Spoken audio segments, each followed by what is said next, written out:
Social media খুললেই বা চায়ের দোকানে গেলেই ইদানিং একটা প্রশ্ন প্রায় শোনা যাচ্ছে, একটা ভয় অনেকের মনে কাজ করছে। আচ্ছা, শ্রীলঙ্কার অর্থনীতি যেভাবে ভেঙে পড়ল, বাংলাদেশও কি ঠিক সেই পথেই হাঁটছে? তো এই যে একটা ভাইরাল প্রশ্ন, চলুন আজ এর উত্তরটা খোঁজার চেষ্টা করি। একেবারে ডেটা আর ফ্যাক্টস দিয়ে ব্যাপারটা বোঝার চেষ্টা করব আমরা। প্রশ্নটা কিন্তু খুবই সরাসরি, আর সত্যি বলতে শ্রীলঙ্কার অবস্থা দেখে এমন একটা আশঙ্কা মনে আসাটা খুব স্বাভাবিক। কিন্তু এই যে ধারণাটা তৈরি হয়েছে, এটা কি আসলেই সত্যি, নাকি এর পেছনে অন্য কোনো বাস্তবতা আছে? চলুন আমরা ধাপে ধাপে দুটি দেশের অর্থনৈতিক কাঠামোর দিকে তাকাই। স্ক্রিনের এই ছবিটাই কিন্তু শ্রীলঙ্কার সংকটের ভয়াবহতা বোঝানোর জন্য যথেষ্ট। সাধারণ মানুষ রাস্তায় নেমে এসেছে, নিত্যপ্রয়োজনীয় জিনিসের জন্য হাহাকার, সাথে রাজনৈতিক অস্থিরতা। এই পরিস্থিতিটাই কিন্তু বাংলাদেশ নিয়ে আলোচনার জন্ম দিয়েছে। এই ছবিগুলো আমাদের বারবার মনে করিয়ে দেয় যে অর্থনৈতিক ভুল সিদ্ধান্তের ফল কতটা মারাত্মক হতে পারে। বেশ, তাহলে চলুন এই দুটি দেশের অর্থনৈতিক ভাগ্য কিভাবে দুটো ভিন্ন দিকে মোড় নিল সেটা একটু খতিয়ে দেখা যাক। একদিকে শ্রীলঙ্কার পতন আর অন্যদিকে বাংলাদেশের টিকে থাকার লড়াই, এর পেছনের মূল কারণগুলো আসলে কি? এই যে গ্রাফটা দেখছেন, ২০২২ সালের শুরুতে শ্রীলঙ্কার মুদ্রাস্ফীতি কেমন রকেটের গতিতে বাড়ছিল তা এখানে একদম স্পষ্ট। যখন মানুষের কেনার ক্ষমতা এভাবে কমে যায়, তখন একটা অর্থনীতি ভেঙে পড়তে কিন্তু বেশি সময় লাগে না। আর এই ভয়ঙ্কর পতন দেখেই অনেকে ভাবতে শুরু করে এর পরে কে, আর সে আলোচনাতেই কিন্তু বাংলাদেশের নামটা উঠে আসে। বাংলাদেশে তো বেশ কিছু মেগা প্রজেক্ট চলছে, বৈদেশিক ঋণের পরিমাণও নেহায়েত কম নয়। তো এ কারণে অনেকে মনে করছিলেন যে আমরাও হয়তো একই ঝুঁকির মধ্যে আছি। শ্রীলঙ্কার মতো আমাদের বড় বড় প্রকল্পগুলো সাদাহাতি বা অলাভজনক হয়ে যাবে কিনা, সেই প্রশ্নটাই তখন ঘুরপাক খাচ্ছিল। চলুন এবার তুলনার সবচেয়ে গুরুত্বপূর্ণ দিকটা নিয়ে কথা বলা যাক, মানে বড় বড় অবকাঠামো প্রকল্প বা মেগা প্রজেক্ট। এখানেই কিন্তু দুই দেশের কৌশলের মধ্যে একটা বড় পার্থক্য দেখা যায়। ভাবা যায়, এই তথ্যটা সত্যি চমকে দেওয়া মতো। শ্রীলঙ্কা যা আয় করত তার প্রায় পুরোটাই চলে যেত লোন শোধ করতে, আর এই লোনের একটা বড় অংশই এসেছিল কিছু ব্যর্থ মেগা প্রজেক্ট থেকে। যখন একটা দেশের আয় দেশের মানুষের কাজে না লেগে শুধু দেনা শোধ করতে চলে যায়, তখন তার অবস্থাটা কি হতে পারে, এটা তারই একটা জ্বলজ্বন্ত প্রমাণ। এখানেই কিন্তু দুই দেশের কৌশলের মূল পার্থক্যটা চোখে পড়ে। দেখুন, একদিকে শ্রীলঙ্কা বিশাল লোন নিয়ে বানালো মাতালা এয়ারপোর্ট, যেটা পরে একটা সাদা হাতি হয়ে দাঁড়ালো, মানে কোনো আয় আসছিল না ওটা থেকে। আর অন্যদিকে বাংলাদেশ বানালো পদ্মা সেতু। এর লক্ষ্যটা ছিল একেবারে পরিষ্কার, দেশের ভেতর যোগাযোগ ভালো করা, জিডিপি বাড়ানো আর টোল থেকে আয় করা। সোজা কথায়, একটা ছিল ভুল জায়গায় করা বাজি, আর অন্যটা একটা পরিকল্পিত ইনভেস্টমেন্ট। আর সেই পরিকল্পনার সাফল্য কিন্তু এই ডেটাতেই স্পষ্ট। সমীক্ষা বলছে পদ্মা সেতু তার উদ্দেশ্য পূরণে পুরোপুরি সফল। মানুষ এটা ব্যবহার করছে, সময় বাঁচছে, আর অর্থনীতিতেও এর একটা ইতিবাচক প্রভাব পড়ছে।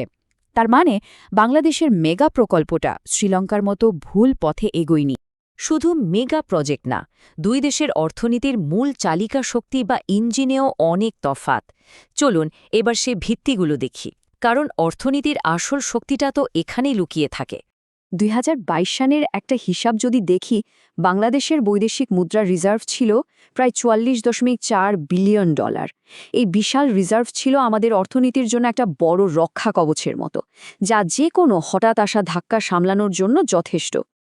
আর ঠিক তার উল্টো দিকে একই সময়ে শ্রীলঙ্কার রিজার্ভ নেমে এসেছিল মাত্র $২ বিলিয়ন নিচে, মানে তাদের হাতে জরুরি আমদানি করার মতো ডলারও ছিল না।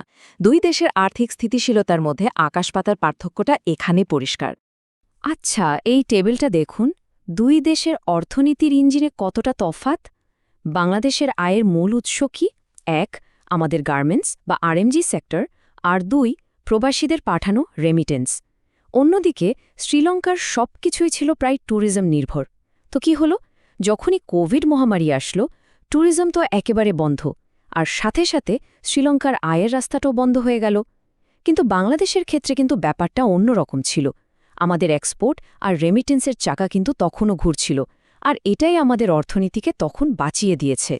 সংখ্যাগুলো দেখলেই বিষয়টা একদম পরিষ্কার হয়ে যায়। তবে সবকিছুই যে একদম ঠিকঠাক তা কিন্তু নয়।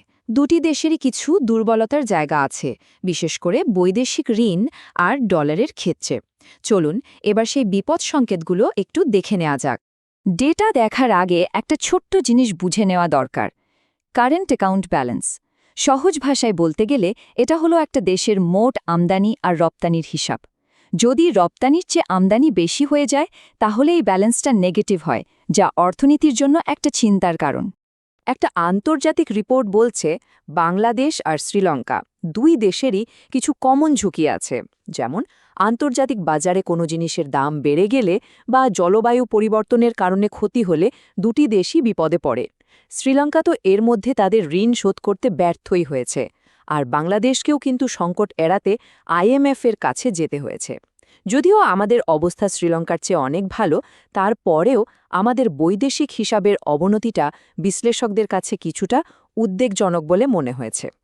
তো এতক্ষণ ধরে এত সব তথ্য আর ডেটা বিশ্লেষণের পর আমরা এখন সেই মূল প্রশ্নে ফিরে আসতে পারি। সব দিক বিবেচনা করে চূড়ান্ত রায়টা কি, চলুন দেখে নেওয়া যাক। সুতরাং ফাইনাল ভার্ডিক্ট হল বাংলাদেশ পরবর্তী শ্রীলঙ্কা নয়। কেন নয়?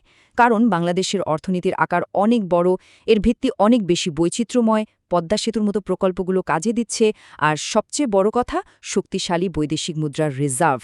এই সব মিলিয়েই বাংলাদেশকে শ্রীলঙ্কার ভাগ্য বরণ করা থেকে বাঁচিয়ে দিয়েছে। কিন্তু গল্পটা এখানেই শেষ না। প্রথম আলোর এই কথাটা খুব গুরুত্বপূর্ণ একটা সতর্কবার্তা। সংকট এড়ানো গেছে মানেই কিন্তু এই না যে আমরা পুরোপুরি নিরাপদ। শ্রীলঙ্কার পতন থেকে শিক্ষা নিয়ে আমাদেরও সাবধান থাকতে হবে, যাতে আত্মতুষ্টির কারণে ভবিষ্যতে আমরা কোনো বিপদে না পড়ি। আজকের আলোচনা শেষ করার আগে এই প্রশ্নটা সবার জন্য রেখে যেতে চাই। বাংলাদেশ হয়তো শ্রীলঙ্কার মতো বিপর্যয় এড়াতে পেরেছে, কিন্তু সামনের দিনে আমাদের জন্য সবচেয়ে বড় চ্যালেঞ্জটা কি হতে পারে? রপ্তানি বাড়ানোর নতুন পথ খোঁজা, বৈদেশিক ঋণের সঠিক ব্যবহার নিশ্চিত করা, নাকি দেশের ভেতরের প্রাতিষ্ঠানিক সংস্কার? ব্যাপারটা কিন্তু ভাবার মতো।